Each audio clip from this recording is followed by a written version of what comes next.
क्रोध का विनाश।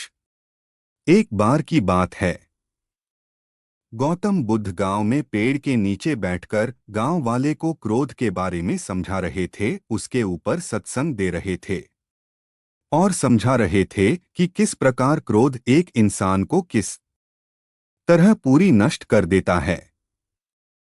जब किसी इंसान को क्रोध आता है तो वह किसी के बारे में नहीं सोचता है, मूर्ख बन जाता है और इस प्रकार की हरकतें करने लगता है जिससे उसका विनाश निश्चित होता है।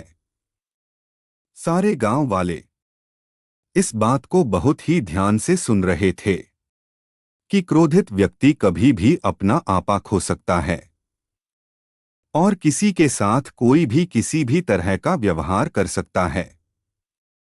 जब यह विषय आगे बढ़ने लगा तो गांव वाले इस विषय को बहुत ही ध्यानपूर्वक सुनने लगे, लेकिन बीच में बैठा हुआ व्यक्ति थोड़ा विचलित हो रहा था।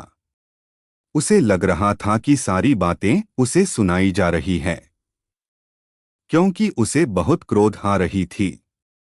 जैसे जैसे यह विषय से आगे बढ़ता गया, उस व्यक्ति को क्रोध बढ़ता गया और वह अपने स्थान से खड़ा होकर गौतम बुद्ध के पास गया और उनके मुंह पर थूक दिया और कहने लगा, क्या फालतू की बातें कर रहे हो, क्या बकवास कर रहे हो? हमें तुम्हारी यह फालतू की बातें नहीं सुनना, यहां से चले जाओ। जब गांव वालों ने देखा कि वह व्यक्ति गौतम बुद्ध के साथ किस प्रकार का व्यवहार कर रहा है, गांव वाले गुस्सा हो गए और उसे मारने के लिए दौड़ पड़े। लेकिन गौतम बुद्ध अभी भी शांत थे और उसी मनोभाव में थे जिस प्रकार पहले वह सत्संग दे रहे थे। बुद्ध ने उस व्यक्तियों को रोका और कहा कि नहीं, इस व्यक्ति को कुछ मत कहिए, इस व्यक्ति की कोई गलती नहीं है। इस व्यक्ति को क्रोध आ रहा है और क्रोध में ऐसा होना निश्चित है, इसमें इसकी कोई गलती नहीं है।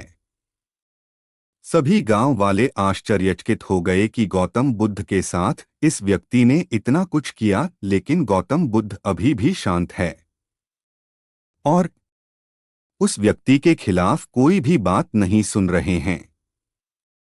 थोड़ी देर बाद वह व्यक्ति वहां से चला गया और सारे लोग अपने क्रियाकलाप में लग गए।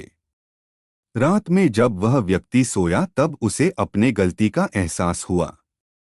सुबह उठकर वह जल्दी गौतम बुद्ध के पास पहुंचा और उनके पैरों में गिरकर रोने लगा और कहने लगा कि मुझसे बहुत ही बड़ी गलती हो गई है, मुझे माफ कर दीजिए।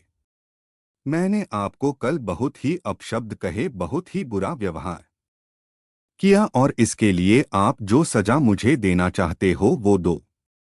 गौतम बुद्ध ने उस व्यक्ति को उठाया और कहा कि मैं बीते हुए दिनों की बातों को याद नहीं रखता और तुम्हें भी यही करना चाहिए। तुमने अपनी गलती मानी और उससे सीख ली। इस कहानी से यह सीख मिलती है कि क्रोध हर एक इंसान को आता है और वह अपने साथ बहुत कुछ लेकर जाता है। इसीलिए अगर आपकी जिंदगी में भी कभी क्रोध आता है तो उस समय का गुजर जाने का इंतजार कीजिए, क्योंकि क्रोध थोड़े समय के लिए आता है लेकिन आपकी जिंदगी से बहुत कुछ लेकर चला जाता है। क्रोध पर विजय पाने का एक तरीका है, उस वक्त की जाने का इंतजार कीजिए जिस वक्त पर आपको क्रोध आया है। उस वक्त पर आप शांत रहिए और उस पल के गुजर जाने का इंतजार कीजिए जिससे आपके जिंदगी में सब कुछ अच्छा हो।